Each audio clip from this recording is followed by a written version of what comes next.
नमस्कार। सत्यराज लॉस में आप सभी का बहुत बहुत स्वागत है। आज का टॉपिक है प्रिविलेज कम्युनिकेशन यानी विशेषाधिकार संसूचनाएं, धारा 121 to 131 of the Indian evidence act. तो चलिए फ्रेंड्स, इसको समझने का प्रयास करते हैं दिए हुए स्लाइड के माध्यम से। फ्रेंड्स, प्रिविलेज कम्युनिकेशन यानी विशेषाधिकार संसूचनाएं को समझने के लिए हमें पहले एक प्रश्न को देखना होगा जो कि Uttar Pradesh higher judicial services में पूछा जा चुका है। ठीक है, इसको सॉल्व करने के दौरान हम प्रिविलेज कम्युनिकेशन यानी विशेषाधिकार संसूचनाएं को समझने का प्रयास करेंगे। तो चलिए क्वेश्चन को देखते हैं। क्वेश्चन है, exceptions to the general rule is that a witness is bound to tell the whole truth and produce any document in his possession relevant in issues. Define privileged communication and state protection of communication is available to him or not. ठीक, तो हिंदी में इसका अर्थ ये है कि समानता एक नियम ये है कि जो भी गवाह अपने पक्षकार के फेवर में जो भी डॉक्यूमेंट देने आया हुआ है, दस्तावेज देने आया हुआ है, पक्षकार मतलब जो मुकदमा चल रहा है चाहे सिविल और क्रिमिनल केसेस है, उससे संबंधित पक्षकार ने अपने गवाह को बुलाया है अपने फैक्ट को साबित करने के लिए। ठीक है, अब ऐसे पक्षकार के जो भी गवाह कोर्ट में जब आता है तो ये माना जाता है कि उसके पर एक बाध्यकारी बंधन है कि वो सच बताए, होल ट्रुथ बताए एंड प्रोड्यूस एनी डॉक्यूमेंट, जो भी दस्तावेज लेकर के आया हुआ है अपने पक्षकार के फेवर में फैक्ट को प्रूव करने के लिए, और जो भी उसके कब्जे में है वो कोर्ट को दिखाए, और खासकर वो जो कि सुसंगत है। ठीक है, तो ये पक्षकार की ड्यूटी होती है। नाउ अगला है क्वेश्चन, यहाँ स्टार्ट हो जाए कि डिफाइन प्रिविलेज कम्युनिकेशन, विशेषाधिकार संसूचनाएं क्या होती है, इसको समझाइए। और स्टेट प्रोटेक्शन ऑफ कम्युनिकेशन, और किन किन लोगों को कम्युनिकेशन मिला हुआ है और किन लोगों को नहीं मिला हुआ है। ठीक है, ये प्रश्न है। अब हम इसको आगे सॉल्व करने का प्रयास करते हैं। प्रिविलेज कम्युनिकेशन का मतलब होता है इनकॉम्पिटेंट विटनेस। ठीक है, इसलिए क्वेश्चन में लिखा हुआ है एक्सेप्शन टू जनरल रूल, यानी कि गवाह जो आता है कोर्ट में जब बुलाया जाता है तो कोई ना कोई वो साक्ष्य या अपनी बात स्टेटमेंट कहता है। ठीक है, लेकिन कुछ गवाह ऐसे होते हैं जो हमारे इंडियन एविडेंस एक्ट में सेक्शन 121 से 131 तक दिया हुआ है कि इन गवाहों को हम बाध्य नहीं कर सकते हैं कि वो अपना गवाह या अपना स्टेटमेंट दे ही, क्योंकि उनको प्रोटेक्शन मिला हुआ है। ठीक है, और उन्हीं प्रोटेक्शन के बारे में हम इसमें आंसर के माध्यम से समझाने का प्रयास करेंगे। तो देखिए, प्रिविलेज कम्युनिकेशन मतलब क्या है, इनकॉम्पिटेंट विटनेस, यानी प्रिविलेज कम्युनिकेशन जो है वो कॉम्पिटेंट विटनेस का एक्सेप्शन है, यानी ये लोग इन लोग बात नहीं कर सकते हैं कि वो कोर्ट में आके गवाह दे ही। ठीक है, अनलेस एंड अनटिल सेक्शन 121 से 131 के एक्सेप्शन वो नहीं आते हैं, तब तक सारे विटनेस इनकॉम्पिटेंट होते हैं जिनको प्रिविलेज मिला हुआ है। ठीक, नाउ देखिए वर्डिंग क्या है, incompetent witness they become competent due to the exceptions given in the related section itself. और कॉम्पिटेंट तब होंगे जब उस सेक्शन के अंदर जो प्रोवाइजो दिया हुआ है, अपवाद दिया हुआ है, उनमें वो एंटाइटलमेंट हो कि हाँ now they can give the evidence, तभी वो कॉम्पिटेंट होंगे। ठीक है, और हालांकि privilege communication as such had not been defined in the Indian evidence act 1872। Now generally speaking कि प्रिविलेज कम्युनिकेशन क्या होते हैं, यानी विशेषाधिकार संसूचनाएं क्या होते हैं। तो generally speaking privilege means special advantage और right, and privileged communication meant such statement which are protected by law against disclosure in the consideration of public policy, यानी लोक नीति को बचाने के लिए, उनकी सुरक्षा को ध्यान में रखते हुए, जिससे समाज में यूनिटी बनी रहे, प्रिविलेज कम्युनिकेशन को इम्प्लीमेंट किया गया है, इनेक्ट किया गया है एविडेंस एक्ट में। और ये एक ऐसा कम्युनिकेशन होता है जो कि स्पेशल एडवांटेज मिला हुआ है, प्रोटेक्शन मिला हुआ है कि ठीक है, आप इन सेक्शन के अंतर्गत आप ये डिफेंस ले सकते हैं कि I am not bound to give evidence in that case. ठीक है, तो 121 से 131 की प्रोटेक्शन लेकर के आप ये कह सकते हैं कि I am not bound to give any evidence, और ऐसे लोगों को हम कहते हैं प्रिविलेज कम्युनिकेशन। और कोर्ट कभी ऐसे लोगों को बात नहीं कर सकती है कि नहीं आप ये साक्ष्य में दे। ठीक है, प्रिविलेज कम्युनिकेशन से संबंधित कुछ सिद्धांत है जो कि अलग अलग ऑथर ने अपने अपने हिसाब से लिखा हुआ है। तो सिद्धांत ये है कि दीज कम्युनिकेशन यानी privilege communication is based upon the following 4 principles. 4 सिद्धांत पर लागू होता है। पहला है पब्लिक पॉलिसी यानी लोक नीति, रूल ऑफ मॉरलिटी यानी आचार संहिता, to protect the mutual relationships, आपसी संबंध को बनाने के लिए ये प्रोटेक्शन मिला हुआ है। नेक्स्ट है to maintain the secrecy of legal and social status, secrecy maintain करने के लिए, सोशल स्टेटस मतलब हस्बैंड वाइफ का मैरिज, ठीक है, या प्रोफेशनल कम्युनिकेशन है उसको मेंटेन करने के लिए भी ऐसा प्रोटेक्शन मिला हुआ है। नेक्स्ट है to maintain supremacy of public welfare and public feelings. ठीक है, तो एक मैक्सिम है सेल्वस पॉपुली सुप्रीमा लेक्स एस्टो, इसका मतलब है public interest in the supreme law, यानी प्रिविलेज कम्युनिकेशन में ऐसे भी कम्युनिकेशन प्रोटेक्टेड है जो कोर्ट किसी भी व्यक्ति को बाउंड नहीं कर सकती है, खासकर अनपब्लिश्ड रिकॉर्ड। तो अनपब्लिश्ड रिकॉर्ड है वो तब तक हम बाउंड नहीं कर सकते हैं कि कोर्ट पेश किया जाए जब तक कि उनकी सुपीरियर अथॉरिटी या हेड ऑफ डिपार्टमेंट परमिट न कर दे। क्यों? क्योंकि supremacy of the public welfare and public feeling is important, क्योंकि उससे कोर्ट के सामने आ गया तो वो पब्लिक हो जाएगा और उससे स्टेट को नुकसान हो सकता है, पब्लिक की फीलिंग को नुकसान हो सकता है। ठीक है, तो यानी कि 4 चीज़ों पे डिपेंड है जो पब्लिक प्रिविलेज कम्युनिकेशन के सिद्धांत को गवर्न करता है। पहला पब्लिक पॉलिसी, लोक नीति, रोमोलिटी, आचार संहिता, to protect the mutual relationships, to maintain secrecy of legal and social status like marital status, to maintain supremacy of the public welfare and public feelings. ठीक है, in order to maintain the public interest in the supreme law. ठीक, इस 4 सिद्धांतों पे privilege communication को protection मिला हुआ है कि जो जी व्यक्ति इसमें आते हैं सेक्शन 120 से 131 shall not be bound or to disclose any communication made between their concerned persons। ठीक है, तो देखा जाए तो प्रिंसिपल कम्युनिकेशन 2 प्रकार के होते हैं। पहला which are privileged from disclosure as under section 122, मतलब वो प्रोटेक्ट नहीं कर, वो टोटली प्रोटेक्टेड है और उसको डिस्क्लोजर नहीं करना है। जैसे वे husband and wife are prevented from disclosure any communication made between them during their marriage. याद रखिएगा, ड्यूरिंग देयर मैरिज, जब तक मैरिज सब्सिस्ट कर रहा है, हस्बैंड और वाइफ के दौरान जो भी कम्युनिकेशन हुआ है सेक्शन 122 के लिए प्रोटेक्टेड है कि वो कभी भी किसी कोर्ट में उस कम्युनिकेशन को डिस्क्लोज नहीं करेंगे। They are not bound at all. ठीक है, लेकिन इसमें प्रोवाइजो जुड़ा हुआ है कि वो तब डिस्क्लोज कर सकते हैं जब या तो एक ने प्रिविलेज वेव कर दिया हो तो अदर पार्टी दे सकती है, या दोनों पार्टी यानी हस्बैंड एंड वाइफ किसी मुकदमे में, मैरिज से संबंधित मुकदमे में ही फंस गए हैं, या they are litigating against each other. अगर एक दूसरे के में मुकदमा लगा रखा है, केस फाइल कर रखा है और उसमें वो कम्युनिकेशन की जरूरत पड़ रही है तभी वो डिस्क्लोज करेंगे, अन्यथा नॉर्मल कंडीशन में जब तक उनकी मैरिज सब्सिस्ट कर रही है during the marriage life, neither party is bound to disclose any communication made between them during their marriage subsist। ठीक है, हाँ, एक्सेप्शन ये मैंने आपको बताया, एक तो ये कि एक्सेप्ट ड्यूरिंग लिटिगेशन और on waiver either other party or the marriage get dissolved। Marriage जब खत्म हो जाएगा तो भले ही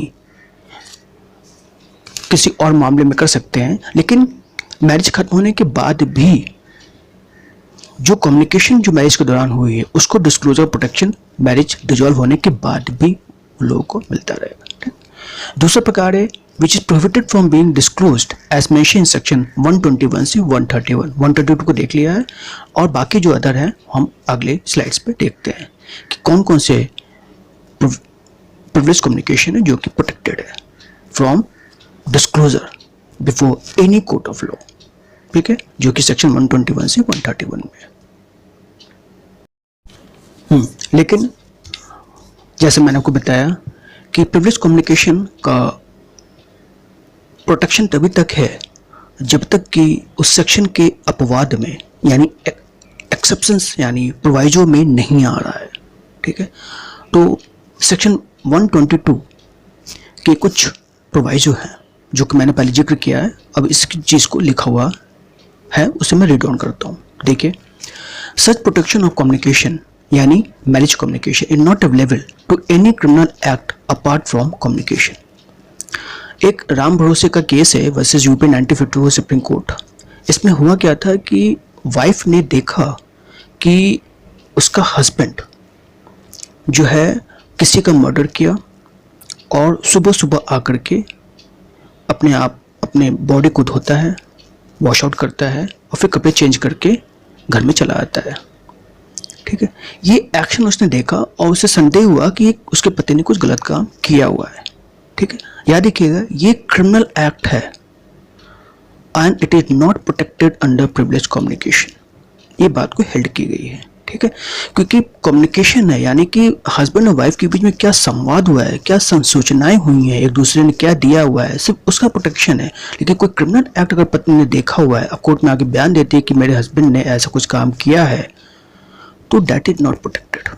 पहली बात। दूसरी बात, evidence bye a third person. ये मैरिज कम्युनिकेशन से संबंधित है, कोई थर्ड पर्सन को वो बात चली गई, उसको पता चल गया है तो वो दे सकता है। हस्बैंड वाइफ को हम बाउंड नहीं कर सकते हैं कि वो मैरिज कम्युनिकेशन जो हुआ है वो कोर्ट को बताए या न्यायालय के समक्ष लाए। लेकिन अगर किसी तीसरे व्यक्ति तक वो इंफॉर्मेशन चली गई है तो वो दे सकता है, लेकिन हस्बैंड वाइफ नहीं देंगे। ठीक।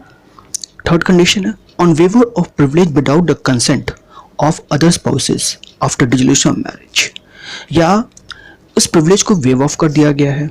ठीक है, यानी हस्बैंड ने वाइफ को या वाइफ ने हस्बैंड को फ्री कर दिया है। ठीक है, जो चाहो सो तुम कह सकते हो, यानी with the consent of the other spouses. और कब? जब डिसोल्यूशन ऑफ मैरिज हो, मैरिज डिसॉल्व हो गया, आज के डेट में मैरिज एग्जिस्ट नहीं कर रहा है। ठीक है, कोई ऐसा कम्युनिकेशन हुआ है ड्यूरिंग मैरिज तो either party of that couple या spouse may with the consent or other spouse may give the communication given during marriage before the court, यानी न्यायालय के समक्ष वो व्यक्ति कोई भी हो, चाहे हस्बैंड और वाइफ कोई भी हो, वो न्यायालय के समक्ष उस कम्युनिकेशन के बाद डिस्क्लोजर कर सकता है। ठीक है, लेकिन कंडीशन क्या है कि वो वेव्ड ऑफ हो गया हो और अदर स्पाउस ने उसको परमिट कर दिया हो और आज के डेट में उन दोनों की मैरिज एग्जिस्ट नहीं कर रही हो तब। और लास्ट है in prosecution of suits between married person, यानी कि हस्बैंड वाइफ ने जो भी कम्युनिकेशन किया लेकिन आज के डेट में वो दोनों एक दूसरे के आमने सामने कोर्ट में पक्षकार हैं, यानी प्लेंटिव और डिफेंडेंट है। ठीक है, या पिटिशनर और रिस्पोंडेंट है। ठीक, और विवाद जो है वो मैरिज से संबंधित ही है, तो उस मामले में वो डिस्क्लोज कर सकते हैं कि कम्युनिकेशन मैरिज ड्यूरिंग मैरिज में क्या क्या हुआ था। अगर कोर्ट को लगता है कि हाँ इससे किसी के राइट को प्रोटेक्ट किया जा सकता है, किसी के राइट डिटरमाइंड हो सकती है, तो वो कम्युनिकेशन को डिस्क्लोज करने के लिए कह सकता है। ठीक है, अन्यथा नहीं। अब समझने का प्रयास करते हैं जैसे इंडियन एविडेंस एक्ट में स्टेप बाय स्टेप दिया हुआ है। सेक्शन 121 से लेकर के 131 तक प्रिविलेज कम्युनिकेशन का जिक्र है। ठीक है, तो सबसे पहले हम सेक्शन वाइज के हिसाब से चलते हैं। तो सबसे पहले सेक्शन है सेक्शन 121 जजेस। जजेस का डेफिनेशन आपको मिलेगा section 19 of the Indian penal code और सेक्शन 2 और subsection 8 of the CPC civil procedure code. जज कौन होते हैं उसका डेफिनेशन आपको इंडियन पैनल कोड और सिविल प्रोसीजर कोड में मिलेगा। ठीक है, और यहाँ पर सेक्शन 121 में जजेस और मजिस्ट्रेट्स। ठीक है, यहाँ पर मजिस्ट्रेट में बता दो कि arbitrator appointed by the court. Arbitrator मतलब जब कोई कमर्शियल मैटर होता है, और जैसे खासकर कॉन्ट्रैक्चुअल मैटर हो, एग्रीमेंट से रिलेटेड मैटर हो, तो उसमें ये क्लॉज जोड़ दिया जाता है आर्बिट्रेशन क्लॉज में या एग्रीमेंट क्लॉज में कि जब भी कोई डिस्प्यूट होगा तो party will resolve their dispute by way of arbitrator. ठीक है, तो ऐसे आर्बिट्रेटर जो कि आर्बिट्रेशन क्लॉज या कॉन्ट्रैक्चुअल मैटर में अपॉइंट किए जाते हैं उनको भी मजिस्ट्रेट कहा गया है। ठीक है, तो जहां पर ऐसे होंगे वो भी सेक्शन 121 में प्रोटेक्शन पाएंगे फ्रॉम डिस्क्लोजिंग एनी कम्युनिकेशन। ठीक, तो ऐसे जजेस मजिस्ट्रेट अगर उनको कोई जानकारी है, चाहे वो जज है तो मानने वाले सिविल केस है, मजिस्ट्रेट है यानी क्रिमिनल केसेस है, तो अगर उनको कोई ऐसी इंफॉर्मेशन है, ऐसा कोई कम्युनिकेशन है, ऐसा कोई सूचना उनके पास है, तो वो बाउंड नहीं है कोर्ट में देने के लिए अनलेस एंड अनटिल, देखिए लिखा हुआ है, only on the special order of the supreme court. ठीक है, जैसे मजिस्ट्रेट है उनका सुप्रीम कोर्ट कौन होगा, सीजीएम चीफ जुडिशियल मजिस्ट्रेट या सेशन जज या हाई कोर्ट या सुप्रीम कोर्ट। ठीक, उसी तरह जजेस में है सीनियर डिवीजन, उसके बाद डिस्ट्रिक्ट जज, हाई कोर्ट और सुप्रीम कोर्ट। तो ऐसे कोई अगर सुप्रीरियर कोर्ट ने कह रखा है तभी ये जजेस मजिस्ट्रेट अगर उनको कोई इन्फॉर्मेशन है तो वो डिस्क्लोज करेंगे। To which he is subordinate be compelled, इसलिए कहा है only on the special order of the superior court to which he is subordinate be compelled to answer any question as to his conduct in court और as to anything which come to his knowledge in the court as such और magistrate. ऐसा जज और magistrate तौर पर जो भी उनके पास इंफॉर्मेशन है या कोई किसी आंसर उनके पास है, ठीक है, सुप्रीम कोर्ट के समक्ष कोई ऐसा मामला आया हुआ है जिसमें कोई प्रश्न उठा है, उसके जवाब इनके पास है, इन जजों मजिस्ट्रेट के पास है, तो जब तक सुप्रीम कोर्ट परमिट नहीं करेगी तब तक they are not bound to disclose it. ठीक, एग्जाम्पल समझते हैं। A is accused before the court of session, ठीक है, सत्र न्यायालय में, of having given false evidence before B a magistrate. B can not be asked what A said except upon the special order of the supreme court. ठीक है, यानी कि court of session में एक ऐसा मामला है जिसमें ए एक आरोपित व्यक्ति है और इस पे आरोप ये लगा है कि उसने एक गलत साक्ष्य दिया हुआ है। किसको? मजिस्ट्रेट को, क्योंकि यानी कि मजिस्ट्रेट के समक्ष ट्रायल चला और उसका अपील कोर्ट ऑफ सेशन में गया, अपील गया या रिफर किया गया, यानी मजिस्ट्रेट पर जुडिक्शन नहीं था तो उन्होंने कोर्ट ऑफ सेशन को रिफर कर दिया। वहां पर यह पाया गया कि जो आरोपित व्यक्ति ए है उसने एक गलत साक्ष्य दिया था मजिस्ट्रेट को। ठीक है, अब साक्ष्य गलत दिया था या नहीं दिया था इस बात को बताने के लिए मजिस्ट्रेट साहब जो बी है can not be asked what is said. ठीक है, तो हाँ, लेकिन उनको तब कहा जाएगा देने के लिए, बताने के लिए, जब special order of the superior court यानी court of session superior court permit करेगी, तभी B will be bound to disclose what A has said before. ठीक, नेक्स्ट देखिए, X is accused before the court of session of attempting to murder a police officer whilst on his trial before B, a session judge. यहाँ पर B में भी exempted as to what occurred. अब देखिए, इस example में क्या है कि X is accused है, आरोपित व्यक्ति है, बिफोर कोर्ट ऑफ सेशन में है। आरोप ये है कि he has attempted to murder a police officer, police officer की हत्या करने का प्रयास किया है। कब? whilst on the trial, जब ट्रायल चल रहा था बिफोर बी जो कि सेशन जज है। ठीक है, नाउ बी में भी exempted as to what occurred. ये कोर्ट ऑफ सेशन में ही सत्य न्यायाधीश के समक्ष ही ऐसा एक अटेम्प्ट हुआ था जिसपे जो है एक्स के पर आरोप लगा कि उसने पुलिस ऑफिसर को मारने का प्रयास किया। इस बात को वो जज साहब जानते हैं, वो सत्य न्यायाधीश जो है वो जानते हैं, लेकिन he would not be bound to disclose such evidences unless and until High Court और Supreme Court directs. ठीक है, इसलिए जब तक ऐसा डायरेक्शन नहीं आता, बी में भी exempted as to what had occurred before him. He can't be compelled to disclose such facts in any court of law. ठीक है, सेक्शन 122 देखते हैं। ये इंट्रासूट कहलाता है। इंट्रासूट का मतलब ये है कि जब तक इन दोनों के बीच में विवाद ना हो तब तक ये कम्युनिकेशन ड्यूरिंग मैरिज डिस्क्लोज करने के लिए बाउंड नहीं किया जाता। ठीक है, यानी एक दूसरे के विपरीत ना हो तब तक। और इंटरसूट मतलब ये आपस में एप्लीकेबल है, जब तक ये इन दोनों के बीच का मामला है और ये कोर्ट तक नहीं जाता है तब तक इनको प्रोटेक्शन मिला हुआ है। तो communication during marriage, no person who is और has been married shall be compelled to disclose any communication made to him or her during marriage by any person to whom he or she neither is or has been married, nor shall be permitted to disclose any such communication unless consented their spouse। देखिए ये proviso है, unless consented their spouses except in a suit of execution between married person।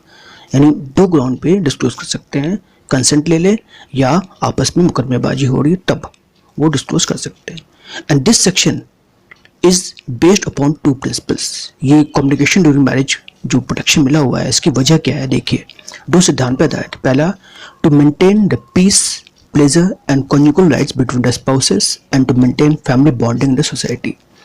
क्योंकि शादी ब्याह एक क्या होता है कि it is a confidence of trust from one spouse to another. Husband wife के बीच में एक विश्वसनीय रिश्ता बना रहे, समाज में सिक्योरिटी यानी सोसाइटी में, समाज में उनका मान सम्मान बना रहे, उनकी फैमिली बॉन्डिंग बनी रहे, इसलिए कम्युनिकेशन ड्यूरिंग मैरिज प्रोटेक्ट किया गया है। ठीक है, पहली चीज़ तो ये। दूसरा, to maintain feeling of confidence in between husband and wife. कि जब तक हस्बैंड और वाइफ, हमारे शास्त्रों में भी लिखा हुआ है कि बोथ आर वन, इसलिए वाइफ को अर्धांगिनी कहा जाता है, बेटर हाफ। ठीक है, एक दूसरे का बेटर हाफ कहा जाता है, यानी जब दोनों जब शादी हो जाते हैं तो कंप्लीट हो जाता है। ठीक है, तो इस चीज़ को रखने के लिए कि शादी ब्याह जो है करने के बाद उन दोनों में एक प्राइवेसी हो जाती है, एक सीक्रेसी हो जाती है, एक दूसरे का विश्वास हो जाता है और हस्बैंड वाइफ को या वाइफ हस्बैंड को अपनी कोई भी कॉन्फिडेंस चीज़ शेयर कर सकता है। तो इस विश्वास को बनाए रखने के लिए समाज में शांति बनी रहे, घर बार सबका बना रहे, इसीलिए ये कम्युनिकेशन ड्यूरिंग मैरिज को प्रोटेक्शन मिला हुआ है। एक्सेप्ट ऑन टू ग्राउंड, जो प्रोवाइजर मैंने बताया कि कंसेंट ले लिया गया हो कि हाँ प्रिविलेज वेव कर रहे हैं, और दूसरा जब आपस में मुकदमा हो रहा हो, क्योंकि उस समय जब आपस में दोनों पार्टी बन गए हैं, पक्षकार बन गए हैं और उन दोनों का मैरिज डिस्प्यूट कोर्ट में आ गया है, तो फिर फैमिली बॉन्डिंग रहेगी नहीं, तो वहाँ पर डिस्क्लोज कर सकते हैं। नहीं, अदरवाइज जब तक उनकी मैरिज चल रही है, सबसिस्ट कर रही है, neither party would be forced or bound to give any communication made during marriage. That's it. Marriage communication को और अच्छे से समझने के लिए एक प्रॉब्लम आपके समक्ष आ रहा है विद सोल्यूशन, और याद रखिएगा ये प्रॉब्लम भी Uttar Pradesh higher judicial services में पूछा जा चुका है। तो प्रॉब्लम ये है कि jolly informed John in the year 2016 that she had committed theft of the ornaments of her neighbor. Thereafter, Jolly and John married in the year 2017. In the year 2019, prosecution was started against Jolly in respect of the theft of ornaments. John is called to give evidence in this case. Can John disclose communication made to him by Jolly? Hindi में इसका अनुवाद ये है कि jolly ने 2016 में John को एक इंफॉर्मेशन दिया, अपना सीक्रेट इंफॉर्मेशन दिया, वो ये कि jolly has committed theft of the ornaments of a neighbour. अपने पड़ोसी का उसने गहने चुरा लिए थे। ठीक, याद रखिएगा इस समय जो इन्फॉर्मेशन दिया जा रहा है उस समय जॉली और जॉन की शादी नहीं हुई थी। Day after jolly and John get married in the year 2017, एक साल बाद उनकी शादी हो जाती है। ठीक, और अगले 2 साल में 2019 में दोनों प्रोसिक्यूशन का सामना करते हैं। Prosecution was started against jolly in respect of theft of ornaments. अब जो जॉली ने जो 2016 में गलत काम किया था, अपराध किया था, उसकी कार्रवाई जो है 2019 में स्टार्ट हो गई। ठीक है, वही गहने की चोरी के बारे में। नाउ जॉन को बुलाया जाता है, is called to give evidence in this case. सवाल ये है कि क्या जॉन ऐसे इंफॉर्मेशन को जो कि शादी से पहले दिया, याद रखिएगा ड्यूरिंग मैरिज कम्युनिकेशन नहीं था ये, कम्युनिकेशन है, प्रोटेक्शन मिला हुआ है, लेकिन ड्यूरिंग मैरिज नहीं था ये। तो क्या जॉन ऐसे कम्युनिकेशन को कोर्ट को बता सकता है? अब देखिए सेक्शन 122 ये कहता है कि prevents disclosure of such statement only as are made during marriage.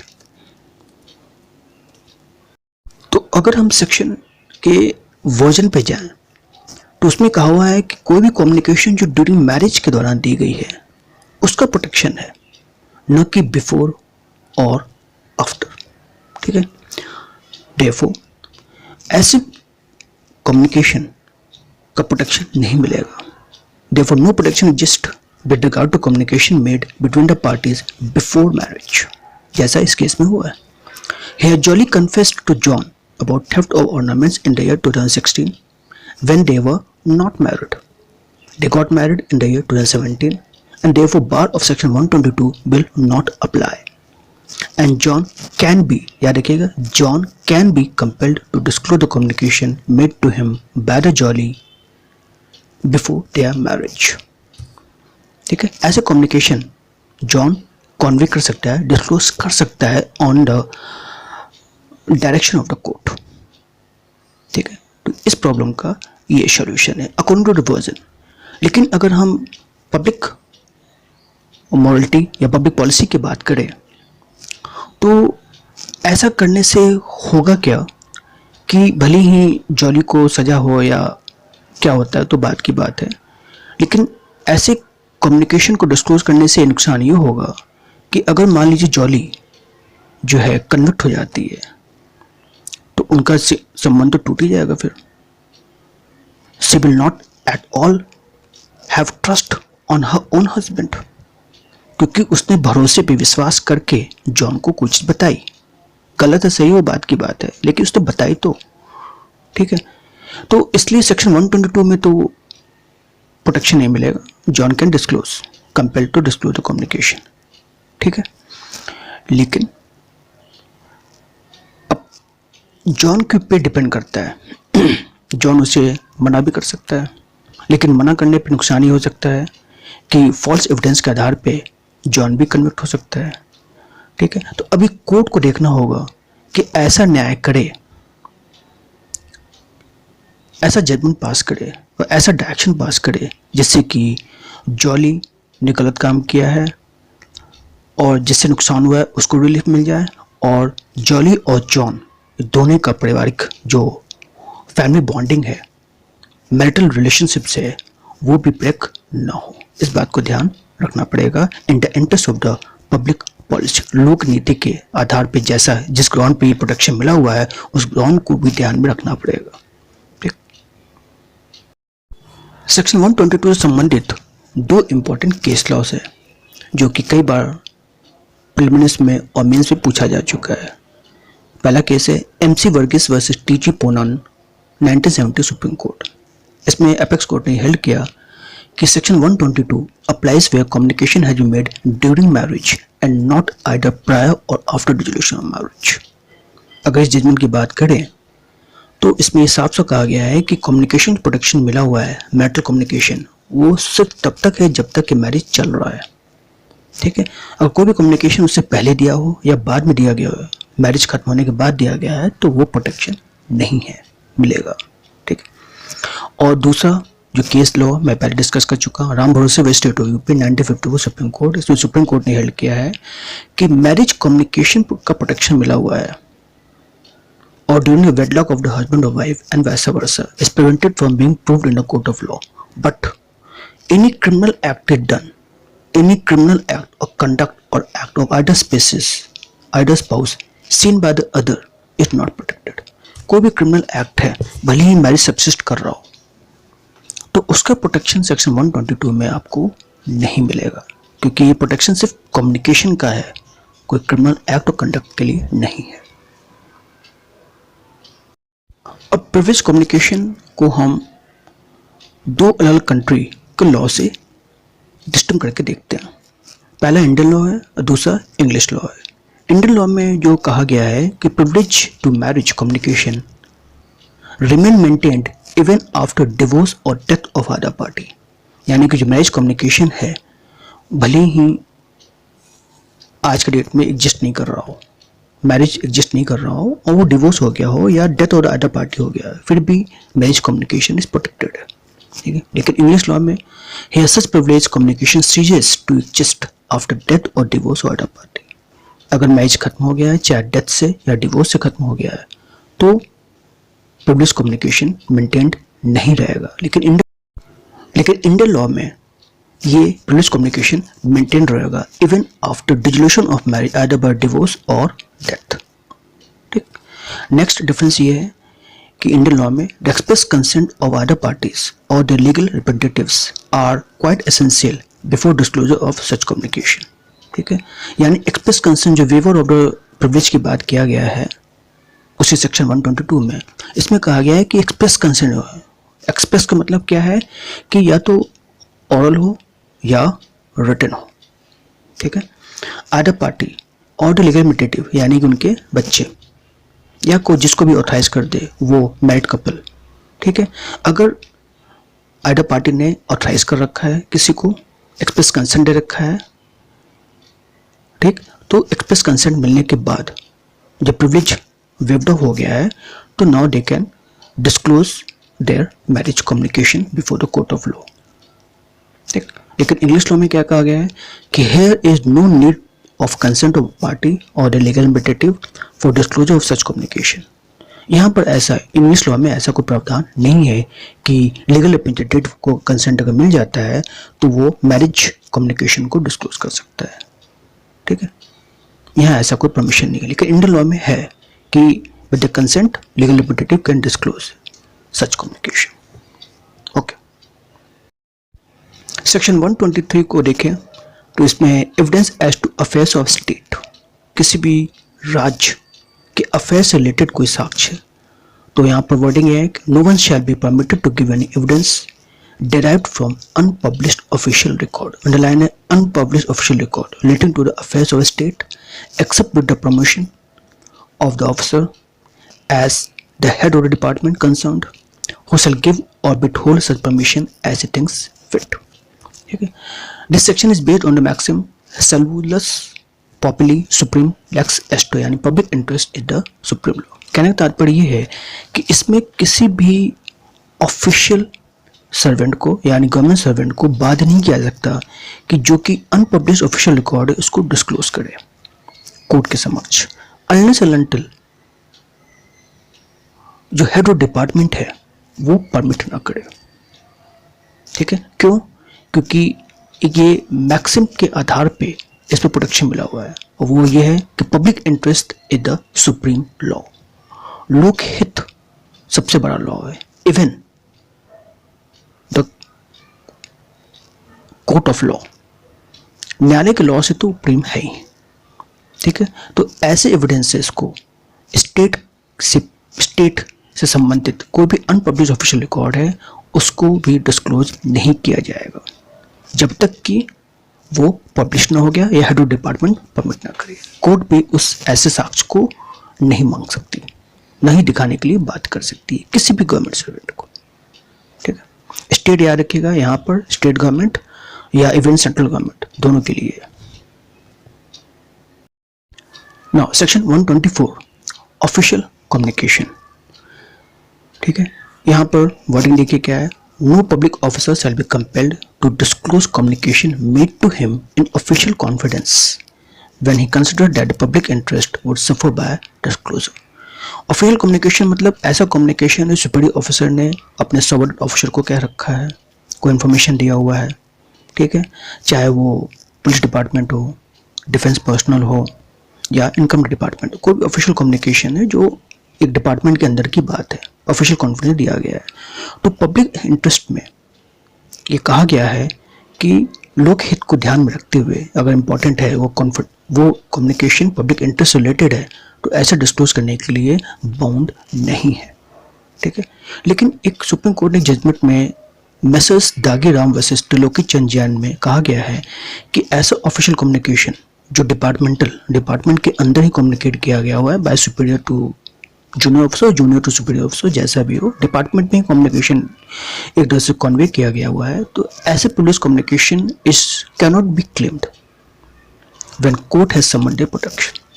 फिर अगर कोर्ट ने किसी मुकदमे में फैसले देने के लिए for the just decision of the course had summoned any record, उसी डिपार्टमेंट का, जिस डिपार्टमेंट कम्युनिकेशन है उसी डिपार्टमेंट में कोई डॉक्यूमेंट को प्रोड्यूस करने के लिए समन किया हुआ है, तो फिर उसके दौरान जो भी कम्युनिकेशन हुआ है वन ऑफिसर टू अनदर और कई ऑफिसर के बीच में हुआ है, तो ऐसे ऑफिशियल कम्युनिकेशन का प्रोटेक्शन आपको फिर नहीं मिलेगा। कोई भी पुलिस पब्लिक ऑफिसर को फिर प्रोटेक्शन नहीं मिलेगा कि मेरा ऑफिशियल कम्युनिकेशन है, डिपार्टमेंट का मैटर है, हम कोर्ट को डिस्क्लोज नहीं करेंगे। ये तब तक कर सकते हैं जब तक कि कोर्ट ने समन नहीं किया। एक बार कोर्ट ने समन कर दिया है किसी डॉक्यूमेंट को प्रोड्यूस करने के लिए, उससे रिलेटेड जितने भी कम्युनिकेशन है उसे भी कन्वे करना पड़ेगा। ठीक है। हाँ, सेक्शन 125 ये है information as to commission of any offences. ठीक है, यानी कि किसी अपराध जो घटित हो गया है उससे संबंधित कोई जानकारी है तो उससे रिलेटेड सेक्शन है कि नो मजिस्ट्रेट और police officer shall be compelled to say whence, माने कहां से, he has got an information as to commission of any offence, and no revenue officer shall be compelled to say whence he got an information as to commission of any offence against the public revenue. ठीक है, यानी revenue officer, all financial officials as banker, revenue में सारे आते हैं, financial officer हो, banker हो, income tax officer हो, सारे means any officer employed in और about the business of any branch of the public revenue. कहने का तात्पर्य ये है कि अगर पुलिस ऑफिसर है या कोई मजिस्ट्रेट है या कोई रेवेन्यू ऑफिसर है, टैक्स ऑफिसर है, और उनको किसी ऑफेंस घटित होने संबंधित कोई सूचना उनके पास मिली हुई है, अधिकतर हर पुलिस ऑफिसर, हर रेवेन्यू ऑफिसर के एक अपने इन्फॉर्मर होते हैं, प्राइवेट इन्फॉर्मर होते हैं जो पब्लिकली डिस्क्लोज नहीं किया सकता। ठीक है, और किसी अपराध से संबंधित इन्फॉर्मेशन को मिला हुआ है तो ऐसे ऑफिसर, चाहे पुलिस ऑफिसर हो चाहे रेवेन्यू ऑफिसर हो, उनको बाध्य नहीं किया जाएगा कि बताएं कि उनको ये सूचना कहां से मिली। They would not be compelled to disclose from where that information has they had obtained. ठीक है, ये भी पब्लिक इंटरेस्ट में है और इंटरेस्ट ऑफ सिक्योरिटी है, क्योंकि अगर इन्फॉर्मर को प्रोटेक्ट नहीं करेंगे तो कैसे जानकारी मिलेगी कि कौन अपराधी कहाँ छुपा हुआ है और कौन टैक्स चुरा करके कहीं जाके छुप गया है।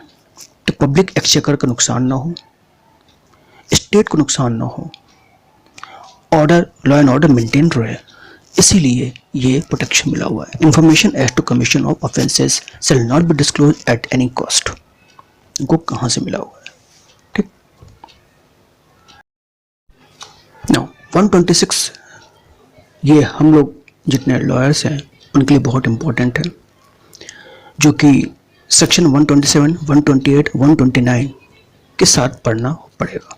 ठीक है, ये 126 डील करता है प्रोफेशनल कम्युनिकेशन से, जो ये वर्डिंग कहता है कि नो बैरिस्टर, अटॉर्नी, प्लीडर और वकील shall at any time be permitted unless with his client's express written consent to disclose any communication, either any fact or advice made to him in the course and for the purpose of his employment। ठीक है, याद रखिएगा कि advocate act 1961 पास होने के बाद जितने भी बैरिस्टर है, अटॉर्नी है, प्लीडर है, वकील has been replaced by an advocate. ठीक, तो प्रोफेशनल कम्युनिकेशन याद रखिए, इसमें सिर्फ लीगल प्रोफेशन की बात किया हुआ है, किसी और प्रोफेशन का नहीं, लाइक जैसे मेडिकल प्रोफेशन या और कोई कमर्शियल प्रोफेशन, उसकी बात नहीं है। सिर्फ professional communication related to law, legal profession में कहा गया है कि कोई भी एडवोकेट को अगर उनका क्लाइंट कोई इंफॉर्मेशन देता है रिलेटेड टू फैक्ट हो या एडवाइस है, तो उस कम्युनिकेशन को वकील साहब कोर्ट में डिस्क्लोज करने के लिए बाध्य नहीं होंगे जब तक कि रिटन कंसेंट क्लाइंट ने न दे दिया हो। ठीक है, रिटन कंसेंट दे दिया हो तो वकील साहब कोर्ट में बोल सकते हैं। अन्यथा नहीं। ठीक है, और कब तक? जब तक कि उनका एम्प्लॉयमेंट चल रहा है, इन the course of for the purpose employment, यानी जब तक वकील और क्लाइंट का रिलेशनशिप चल रहा है, जब तक मुकदमा चल रहा है, तब तक वकील साहब बाउंड नहीं है to give any communication to related to his client to any court of law. ठीक है, लेकिन इसके अपवाद भी है जो कि बहुत इंपॉर्टेंट है और उससे रिलेटेड कई क्वेश्चंस आते रहते हैं। देखिए, सबसे पहला है this section shall not protect from disclosure. ये सेक्शन उस कम्युनिकेशन को डिस्क्लोज करने से नहीं रोकेगा जहां पर एक ऐसा कम्युनिकेशन दिया गया है जो कि गलत काम करने के लिए कहा जाता है, जैसे वे client give express consent to disclose it. ठीक है, वहां पर तो खैर फ्री है, वकील साहब डिस्क्लोज कर सकते हैं। या any such communication made in furtherance of any illegal purpose, यानी कि भविष्य में कोई अपराध करने जा रहे हैं और उससे संबंधित कोई कम्युनिकेशन है। याद रखिएगा, दो चीज होता है, एक तो या तो अपराध करके क्लाइंट आया और वकील साहब से कह रहा है कि मुझे बचाइए, मैंने गलत काम कर दिया है, तो वो प्रोटेक्टेड है। लेकिन अगर वो कह रहा है कि नहीं, आप मेरे को सहयोग करिए जिससे मैं कोई फला गलत काम करूं, कोई अपराध करूं या कोई फ्रॉड करूं, तो ऐसे चीज प्रोटेक्टेड नहीं है। इसलिए देखिए, सेकंड पॉइंट है any such communication made in furtherance for any legal purpose. कोई भी गैर कानूनी काम करने के लिए वो वकील साहब को अपने साथ मिलाना चाहता है। ठीक है, और any fact observe by any barrister, pleader, attorney, वकील in the course of employment as such showing that any crime or fraud has been committed since the commencement of employment।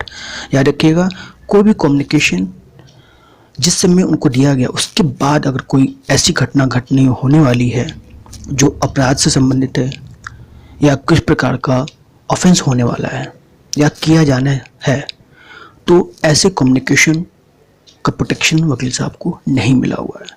हाँ, कम्युनिकेशन मिलने से पहले कोई अपराध हो गया है तो उसका प्रोटेक्शन मिला हुआ है, लेकिन कम्युनिकेशन मिलने के बाद कोई अपराध होने जा रहा है, भले ही उनके बीच में टाई अप है वकील साहब और क्लाइंट के बीच में, फिर भी अगर भविष्य में कोई अपराध होने वाला है, उसके लिए कम्युनिकेशन को जानकारी है, तो वकील साहब को सूचना देना पड़ेगा।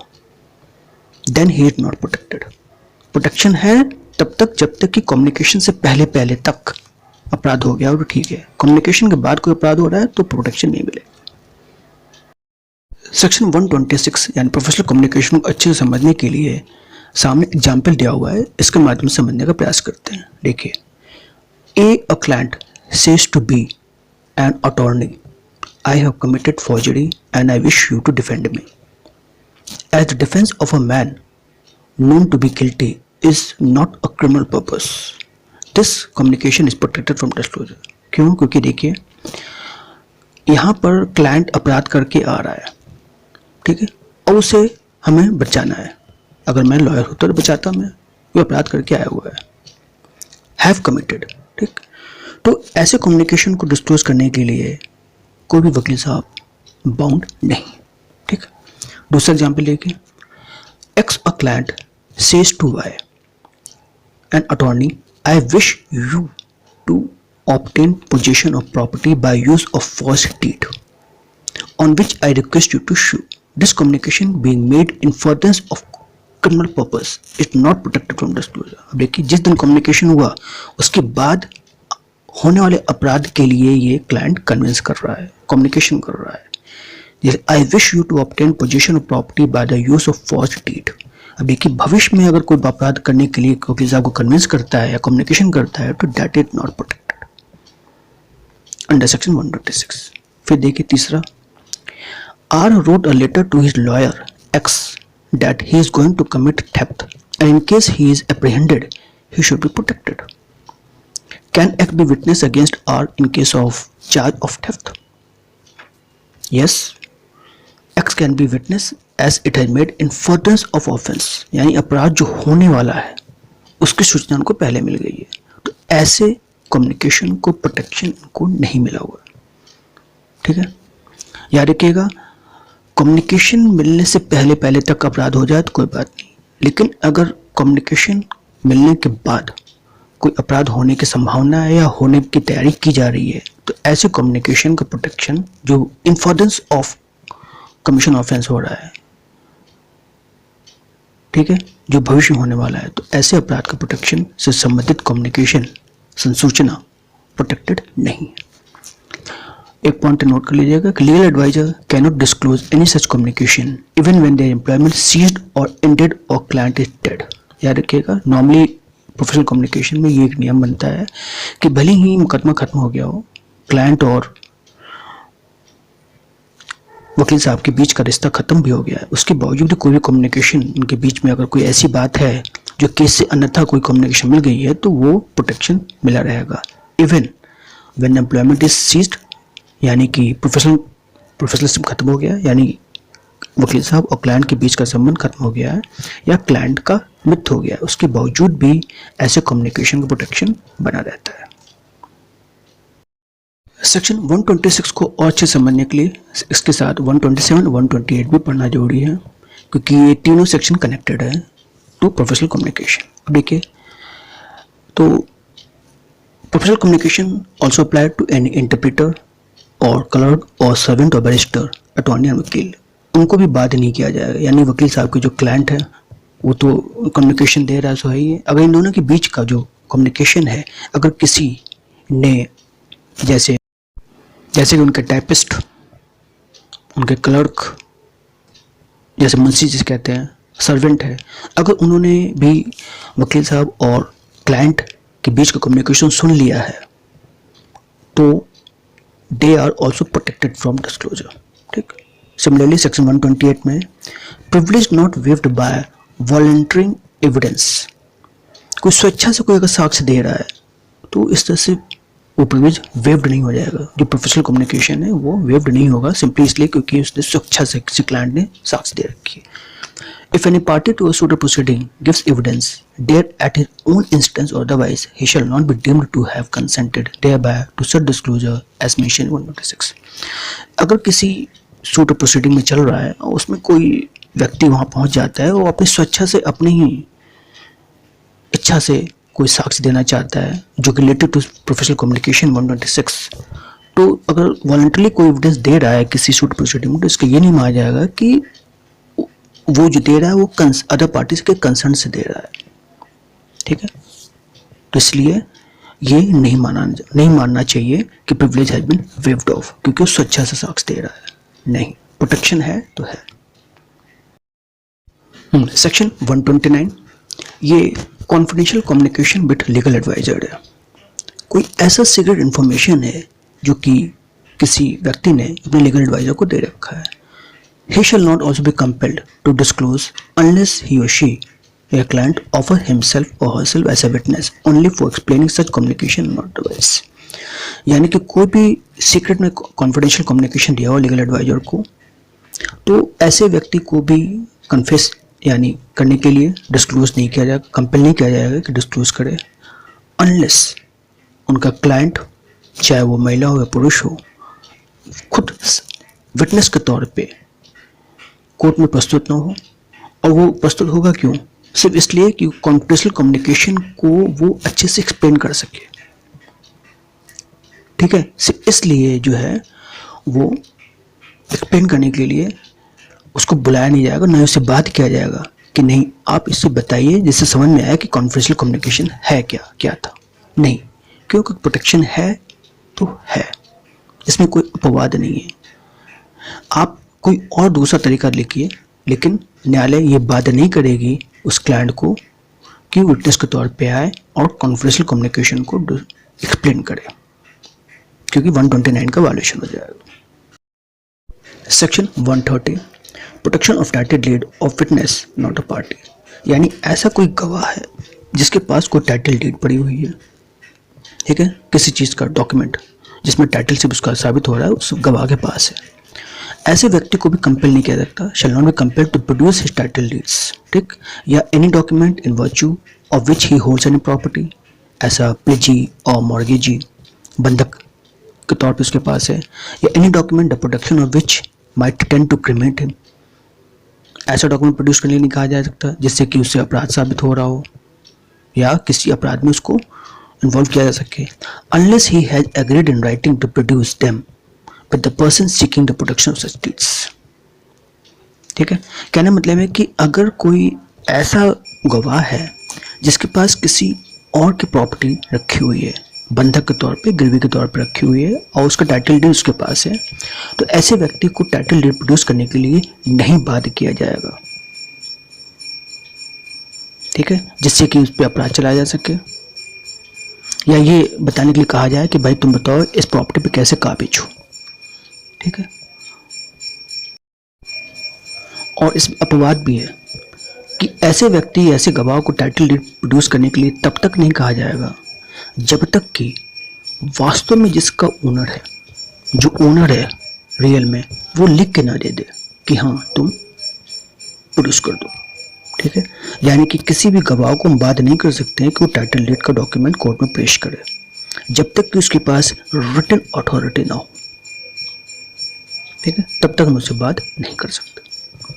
नाउ नेक्स्ट है last section 131, production of documents or alternate records which another person having possession or control could refuse to produce unless such latter person consent to produce the same।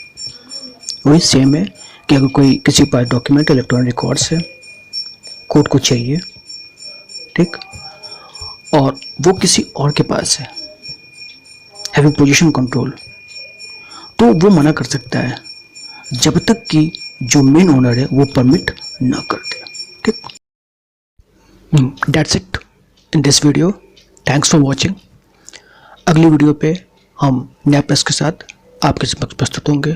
तब तक के लिए जय हिंद, वंदे मातरम।